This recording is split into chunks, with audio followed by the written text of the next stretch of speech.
প্রতিনিয়ত যারা সমাজের সামগ্রিক উন্নয়নের জন্য শিক্ষা শাস্ত্রের মতো ক্ষেত্রগুলোতে উন্নতির জন্য কাজ করে চলেছে, এবার তাদেরই উড়ান মানব সম্মাননা দিল উড়ান পাঠশালা।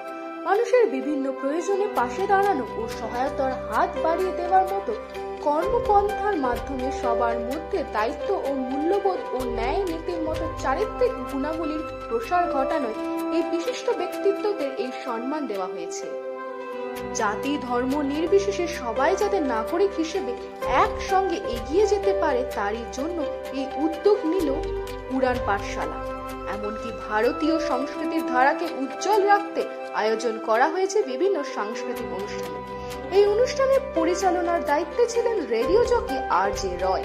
এছাড়াও উপস্থিত ছিলেন বিশিষ্ট নৃত্যগুরু তন্ময় সেনগুপ্ত, সঙ্গীত শিল্পী সৌরভ চক্রবর্তী ও অনিশা পান, নৃত্যশিল্পী শান্তনু দাস, আবৃত্তি শিল্পী দেবাশিস ধারা, বাচিক শিল্পী সুকন্যা সাহানা, মুখাভিনয় শিল্পী যোগেশ দত্ত সহ অন্যান্য বিশিষ্ট বর্গরা।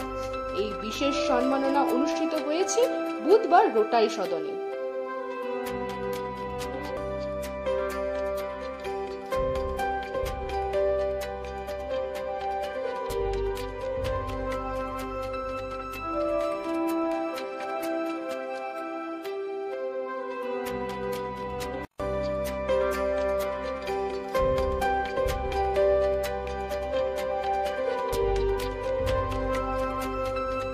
মিলিয়ে বলে গেল, দেখবেন যেন ভুল করেও আমার নাম না থাকে। পুলিশের হাত অনেক লম্বা, না হলে হাই রোডের উপর ঝপ করে লরি ড্রাইভারের কাজ পর্যন্ত পৌঁছায় কিভাবে? আমাদের এই প্রথম কর্মসূচি, প্রথম বছর আমরা এটা শুরু করেছি। তাছাড়া আমাদের আজকে আপনারা দেখবেন আমাদের একটা অ্যাডও লঞ্চ হলো, যেটা একটা আমারই করা, আমার এবং আমার টিমের। আমার নাম রুদ্র দাসগুপ্ত, ডিরেক্টর এই অ্যাডের।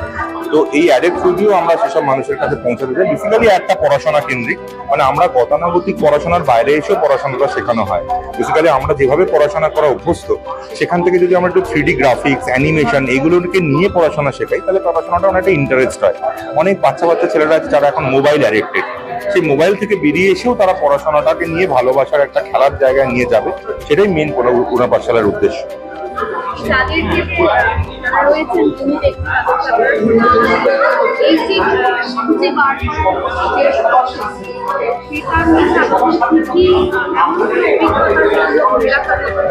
হ্যাঁ, মনে রাখার মতন অবশ্যই। কেননা আমরা যখন ওই 2 টাকার ডাক্তারবাবু যিনি, যার বাড়িতে গেছিলাম, তার 96 বছর বয়স, তিনি এখনো সেইভাবেই ডাক্তারি চিকিৎসা করছেন।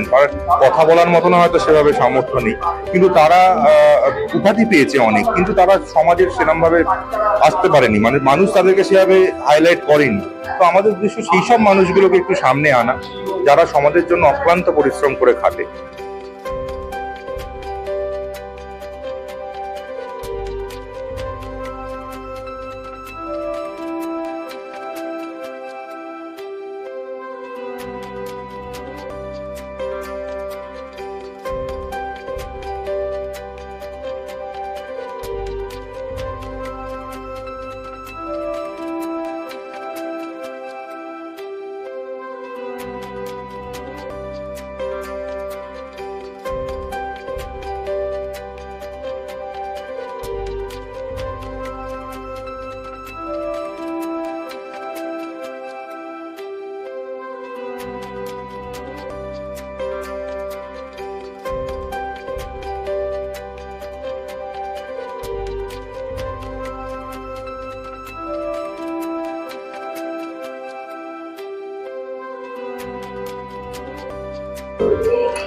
উড়ানের যাত্রাপথ শুরু হয়েছে 2015 সাল।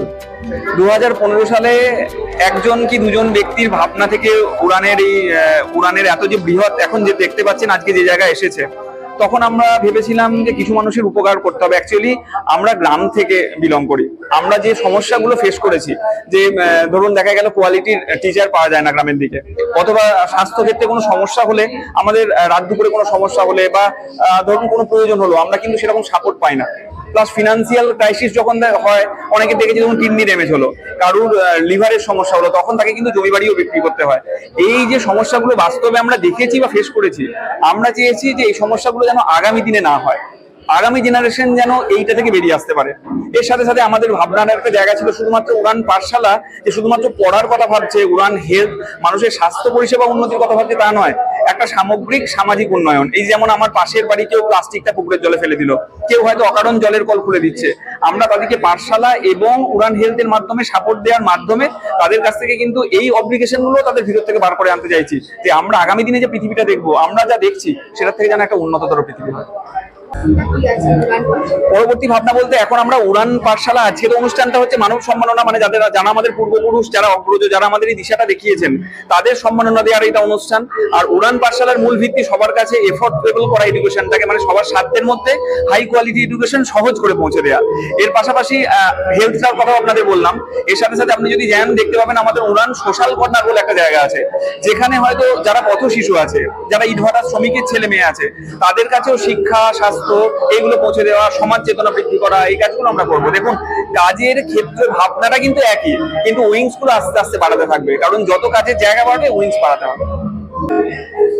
না, এই ভাবনাটা যখন আমরা উড়ান পাঠশালা তৈরি হয় আর কি, তার আগে থেকেই ব্যক্তিগত চিন্তা ভাবনা আমাদের ছিল। যখন আমরা নিজেরা পড়াশোনা শিখেছি, অনেক কষ্টের মধ্যে শিখেছি, দায়িত্বের সঙ্গে লড়াই করে শিখেছি, পিছিয়ে পড়া মানুষদের দেখেছি, অনেক লড়াকু মানুষকে দেখেছি যারা অনেক লড়াই করে জীবনে প্রতিষ্ঠিত হয়েছে। তো আমরা এরকম একটা ভাবলাম, যদি এই ভাবনাটা আমরা মূল স্রোতের সমাজের বুকে আমরা আস্তে আস্তে করে যদি উৎসাহিত করতে পারি, তাহলে আমরা যে কষ্টটা পেয়েছি সেই কষ্টটা শুধু পাবে না তাই নয়, তারা সমাজের বুকে নিজেরা কিন্তু মাহাত্ম দাঁড়াতে পারবে। এই নিরিখে কিন্তু গ্রাম, প্রত্যন্ত গ্রাম, পিছিয়ে পড়া এলাকা, ইটভাটা বলুন, কলকারখানার শ্রমিকরা বলুন, কুলি মজুর বলুন, সমস্ত প্রত্যন্ত জায়গাতেই আমরা কিন্তু আমাদের শাখা আস্তে আস্তে ছড়িয়ে দিচ্ছি। বিভিন্ন ব্লকে কোঅর্ডিনেটর সহ বিভিন্ন রাজ্যের বিভিন্ন স্তরেতে আমরা কিন্তু এই উড়ান পাঠশালার আমরা এক একটা উইংসকে বিস্তার করছি। শুধু শিক্ষা নয়, স্বাস্থ্যের ক্ষেত্রে আমরা সেদিকটা নজর দিচ্ছি। আপনারা তো যুব সমাজের কথা বলছেন, এগিয়ে আসার